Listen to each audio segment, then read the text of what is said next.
السلام علیکم ورحمۃ اللہ وبرکاتہ۔ الحمد للہ رب العالمین، والصلاة والسلام على خاتم الانبیاء والمرسلین، اما بعد فاعوذ باللہ من الشیطان الرجیم، بسم اللہ الرحمن الرحیم۔ سبحان الذي أسرى بعبده ليلا من المسجد الحرام إلى المسجد الأقصى الذي باركنا حوله لنريه من آياتنا إنه هو السميع البصير۔ آمنت باللہ صدق اللہ العظیم۔ درود شریف پڑھیں۔ اللہم صلی علی سیدنا و مولانا محمد معدن الجود والکرم وآلہ وبارک وسلم، صلاۃ و سلام علیک یا رسول اللہ صلی اللہ تعالی علیہ وسلم۔ سبحان الذي أسرى بعبده ليلا من المسجد الحرام إلى المسجد الأقصى الذي باركنا حوله لنريه من آياتنا إنه هو السميع البصير۔ اس آیت کریمہ میں رسول اکرم صلی اللہ تعالی علیہ وسلم کے معراج کا ذکر کیا گیا ہے۔ حضور نبی اکرم نور مجسم سید عالم صلی اللہ علیہ وسلم کے اخص خصائص اور اشرف فضائل و کمالات اور روشن ترین معجزات و کمالات سے یہ امر ہے کہ اللہ تعالیٰ نے حضور صلی اللہ تعالی علیہ وسلم کو فضیلت اسرا اور معراج سے وہ خصوصیت و شرافت عطا فرمائی جس کے ساتھ کسی اور نبی اور کسی اور رسول کو مشرف و مکرم نہیں فرمایا۔ آج کے جمعہ کا موضوع ہے فلسفہ معراج النبی صلی اللہ تعالی علیہ وسلم آیت اسرا کی روشنی میں۔ اللہ تعالی ارشاد فرماتا ہے، سبحان الذي أسرى بعبده ليلا من المسجد الحرام إلى المسجد الأقصى الذي باركنا حوله لنريه من آياتنا إنه هو السميع البصير۔ ہر عیب سے پاکی ہے اسے جو لے گیا اپنے مقدس بندے کو رات کے تھوڑے سے حصہ میں مسجد حرام سے مسجد اقصی تک، جس کے ارد گرد ہم نے بہت برکتیں فرمائیں تاکہ ہم اپنے اس مقدس بندے کو اپنی نشانیوں میں سے دکھائیں، بے شک وہی سننے والا دیکھنے والا ہے۔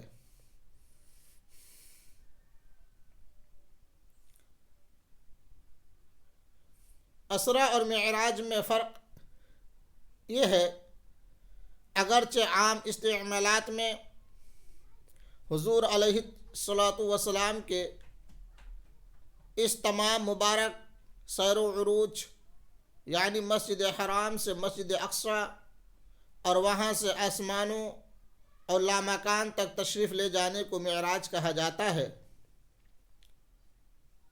لیکن محدثین و مفسرین کی اصطلاح میں حضور صلی اللہ علیہ وسلم کا مسجد حرام سے مسجد اقصی تک تشریف لے جانا اسرا کہلاتا ہے۔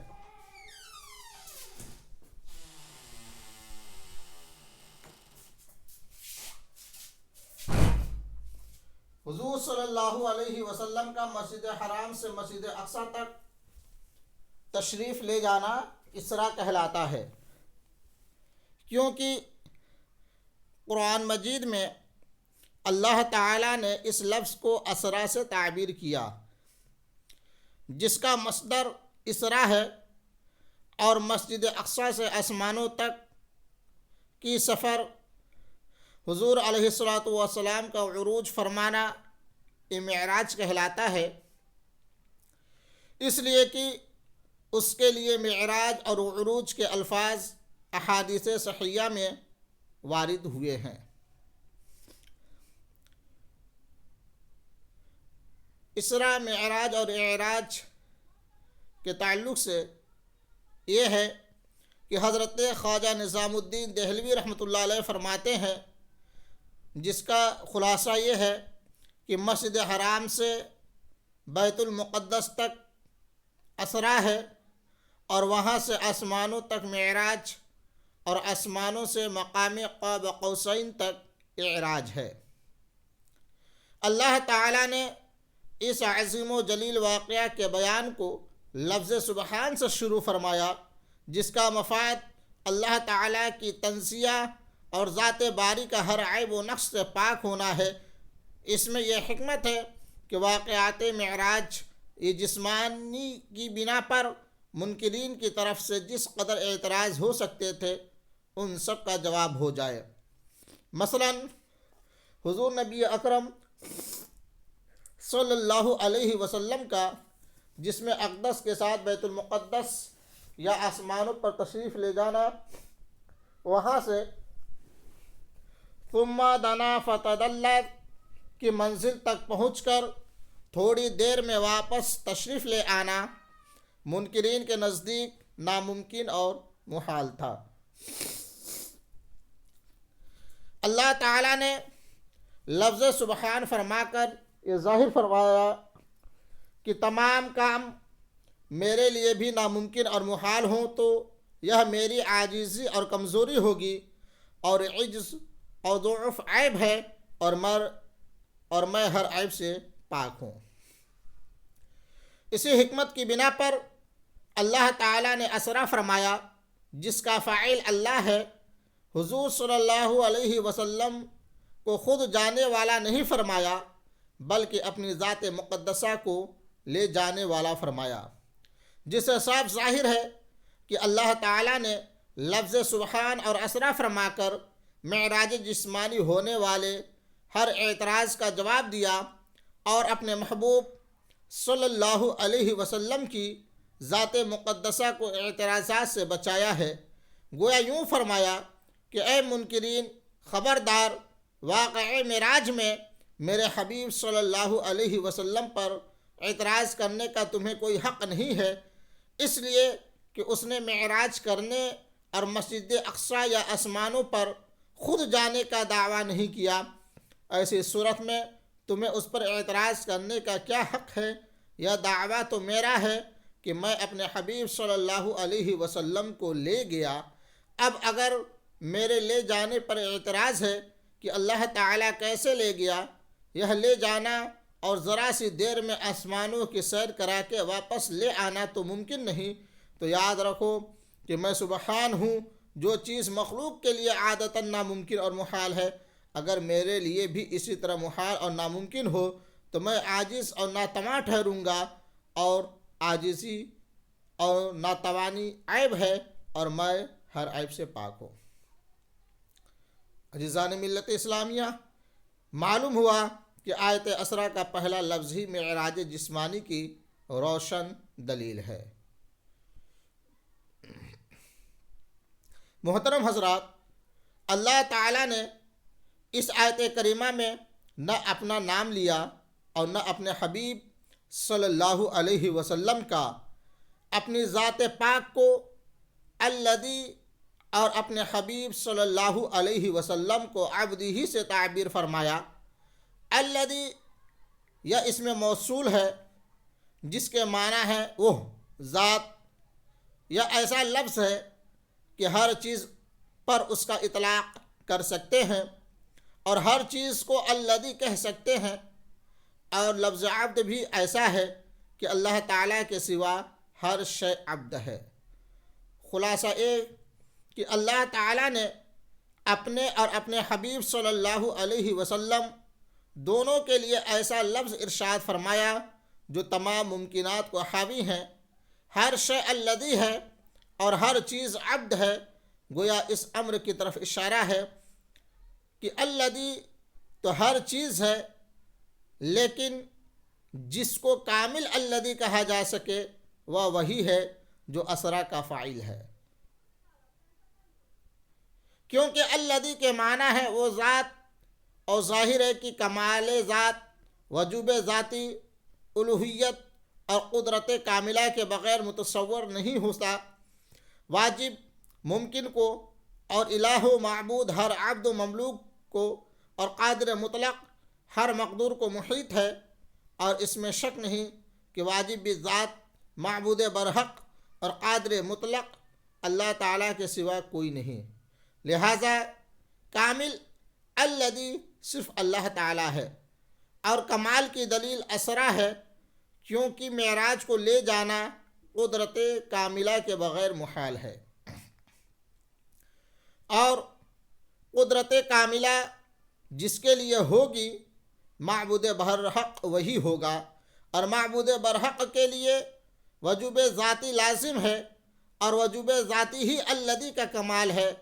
لفظ الذی دال ہے اور ذات کاملہ اس کا مدلول، دال کا تمام کائنات کو حاوی ہونا اشارہ ہے اس امر کی طرف کہ مدلول ہر ذرہ کائنات کو بالذات محیط ہے۔ وَهُوَ بِكُلِّ شَيْءٍ مُحِيطٌ عَلَى هَذَا الْقِيَاسِ، عبد بھی ہر چیز ہے، اللہ تعالیٰ کی تمام مخلوق اس کی عبد ہے، لیکن جس کو تمام عباد کاملین میں سے سب سے زیادہ کامل اور عبد اکمل کہا جا سکے وہ وہی ہے جو اسرا کا مفعول بھی ہے، اور جسے آیت اسرا میں عبد ہی سے تعبیر فرمایا ہے، اور اس کی دلیل بھی یہی لفظ اسرا ہے جس کا مفعول بھی یہی عبد مقدس ہے، کیونکہ عبد ہی کے معنی ہے اللہ کا بندہ، اور اللہ کی بندگی کا سب سے بڑا کمال اللہ تعالیٰ کا قرب اور اس کی نزدیکی ہے، اور اسرا اور معراج میں اس عبد مقدس صلی اللہ علیہ وسلم کو اللہ تعالیٰ کا جو قرب نصیب ہوا اور مرتبہ قاب قوسین کی جو نزدیکی حاصل ہوئی، وہ اولین و آخرین میں سے آج تک نہ تو کسی کو حاصل ہوئی ہے، نہ ہوگی اور نہ ہو سکتی ہے۔ لہٰذا اللہ تعالیٰ کے جملہ عباد میں عبد کامل صرف عبد ہی سے مراد اور بس رسول پاک علیہ السلام کی ذات ہے۔ حاصل کلام، جس طرح الذی سب ہیں مگر کامل الذی واجب الوجود صرف اللہ تعالیٰ ہے، اسی طرح عبد سب ہیں مگر کامل عبد صرف حضرت محمد رسول اللہ صلی اللہ تعالیٰ علیہ وسلم کی ذات ہے۔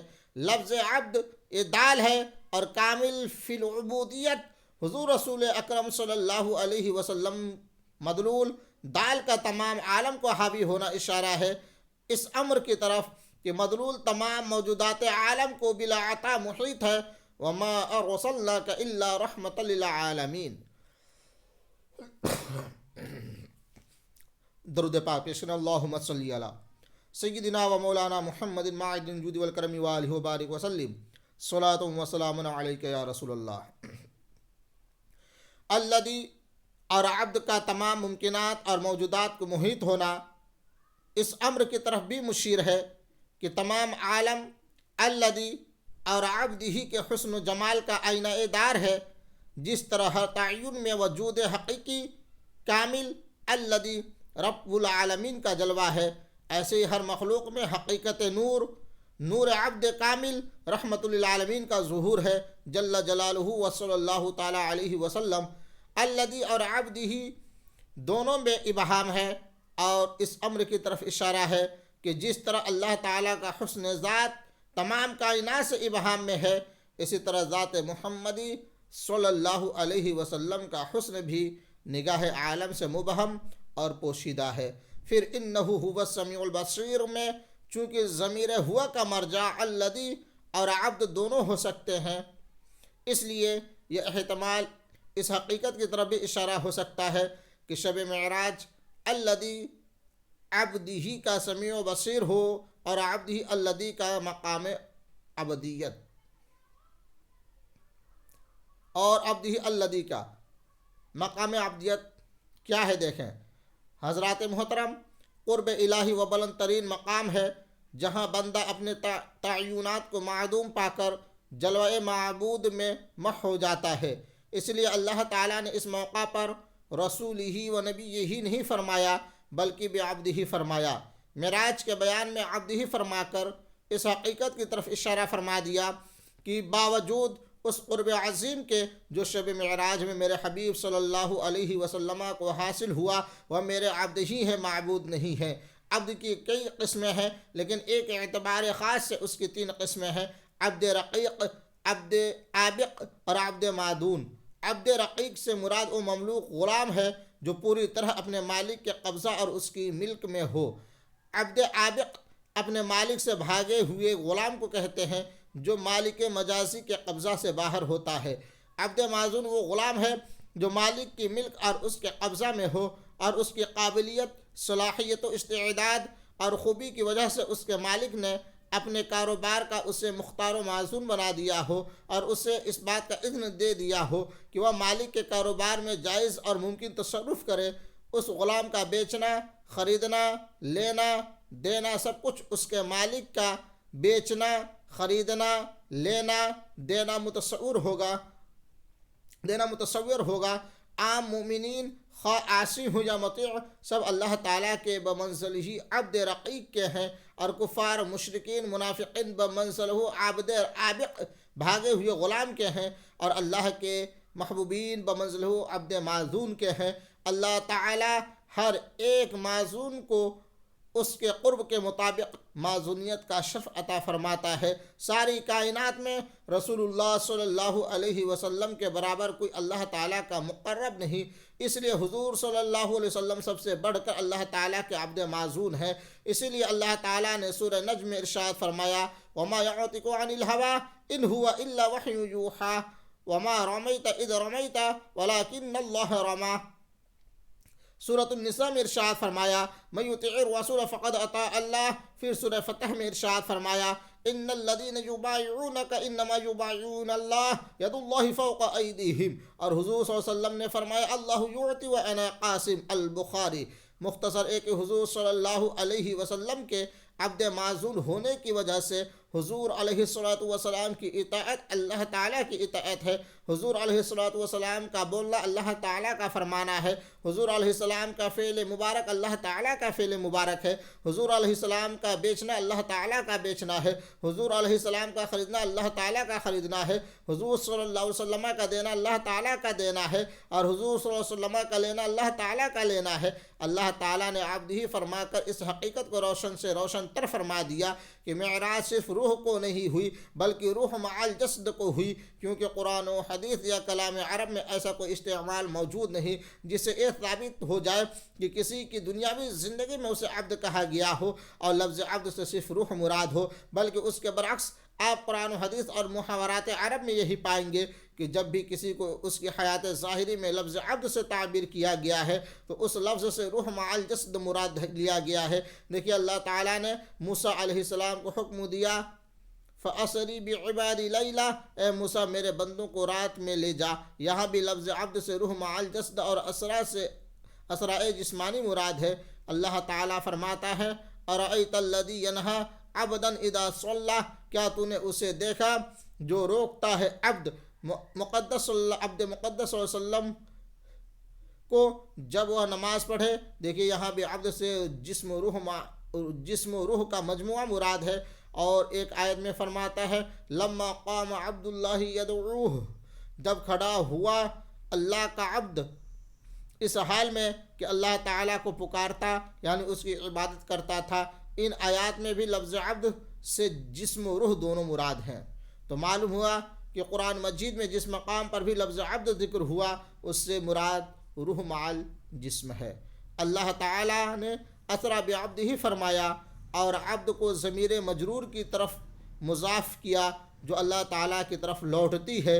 اس میں یہ حکمت ہے کہ میرے محبوب صلی اللہ علیہ وسلم عام عباد کی طرف عبد نہیں بلکہ وہ عبد خاص ہیں، بلکہ عبد نہیں بلکہ عبدہ ہیں۔ علامہ اقبال نے اس مضمون کو اس شعر میں ادا کیا: عبد دیگر عبدہ چیزیں دیگر، او سراپا انتظار ای منتظر، لیلاً اسرا کے معنی رات کو لے جانے کے ہیں، اس کے باوجود لفظ اسرا کے بعد لیلن فرمایا تاکہ ظاہر ہو جائے کہ معراج تمام رات نہیں ہوئی بلکہ رات کے بہت تھوڑے حصہ میں ہوئی۔ من المسجد الحرام، مسجد حرام مکہ مکرمہ کی وہ مبارک مسجد ہے جس کے وسط میں بیت اللہ شریف واقع ہے۔ مسجد اقصی بیت المقدس کی وہ مشہور مسجد ہے جو انبیاء سابقین علیہم السلام کا مرکز رہی ہے۔ ان انبیاء کرام علیہم السلام و محبوبین باری تعالیٰ کی ذوات قدسیہ سے جو برکتیں اس خطہ پاک کو حاصل ہوئیں، اللہ تعالیٰ نے بارکنا حولہ فرما کر انہی کا اظہار کیا۔ اللہ تعالیٰ نے بارکنا حولہ فرمایا اس لیے ارد گرد برکتیں ہیں۔ حولہ فرمایا فیہ نہیں، اس کی وجہ یہ ہے کہ فیہ فرمانے سے اندر کی برکتیں ثابت ہو جاتی ہیں لیکن اس کے ارد گرد والی نعمتوں کا ثبوت نہ ہوتا، اور حولہ فرمانے سے اس کے اندر اور باہر سب جگہ برکتیں ثابت ہو گئی۔ لِنُرِيَهُ مِنْ آیاتنا، ان آیات سے آسمانی آیات مراد ہیں۔ معنی یہ ہے کہ تاکہ ہم انہیں آسمانوں پر لے جا کر وہاں کی عجیب و غریب نشانیاں دکھائیں۔ روح المعانی میں اس آیت کے تحت فرماتے ہیں اے لِنَرْفَعَهُ إِلَى السَّمَاءِ حَتَّى يَرَى مَا يَرَى مِنَ الْعَجَائِبِ الْعَظِيمَةِ، یعنی تاکہ ہم انہیں آسمانوں کی طرف اٹھائیں یہاں تک کہ وہ دیکھنے کے قابل عجیب و غریب نشانیاں دیکھیں۔ اس سے معلوم ہوا کہ آیت کریمہ میں اسرا اور معراج دونوں کا بیان ہے۔ لفظ من سے یہ سمجھنا کہ جب رسول اللہ صلی اللہ علیہ وسلم کو بعض آیتیں دکھائی گئیں اور بعض نہیں دکھائی گئیں تو حضور علیہ السلام کو تمام آیات کا علم نہ ہوا، اس طرح صحیح نہیں، اس لیے کہ آیات مختلف قسم کی تھیں۔ بعض کا تعلق دیکھنے سے تھا اور بعض ایسی تھیں جن کا تعلق سننے، سمجھنے اور چکھنے سے تھا، جیسے صرف اقلام، قلموں کی آواز کا سننا، دودھ کا چکھنا وغیرہ۔ اگر من تبعیضیہ ہو تو اس کی وجہ سے کل آیات کا بعض مراد ہوں گی، اور ظاہر ہے کہ جو آیتیں دیکھنے کے قابل ہیں وہ کل آیات کا بعض ہی ہیں۔ اس لیے آیت کے معنی یہ ہوں گے کہ کل آیات میں سے جو آیتیں دیکھنے کے قابل تھیں وہ سب ہم نے اپنے حبیب صلی اللہ علیہ وسلم کو دکھانے کے لیے آسمانوں پر بلند فرمایا۔ اس صورت میں بعض آیات سے حضور صلی اللہ علیہ وسلم کی لا علمی ثابت نہ ہوئی۔ انہ هو السمیع البصیر، بے شک وہی سننے والا اور دیکھنے والا ہے۔ بعض مفسرین نے انہ کی ضمیر صرف اللہ تعالیٰ کی طرف راجع کی اور بعض نے صرف رسول اللہ صلی اللہ علیہ وسلم کی طرف اس کو راجع کیا، جیسا کہ علامہ زرقانی رحمۃ اللہ علیہ نے امام سبکی رحمۃ اللہ علیہ سے نقل فرمایا۔ بعض مفسرین نے فرمایا کہ یہ ضمیر اگر اللہ تعالیٰ کی طرف راجع ہو تب بھی جائز، اور اگر رسول پاک علیہ السلام کی طرف راجع ہو تو بھی درست ہے۔ اللہ تعالی ہم سب کو رسول اکرم صلی اللہ علیہ وسلم سے سچی محبت عطا فرمائے۔ انشاءاللہ پھر آگے کبھی ذکر ہوگا۔ السلام علیکم ورحمۃ اللہ وبرکاتہ۔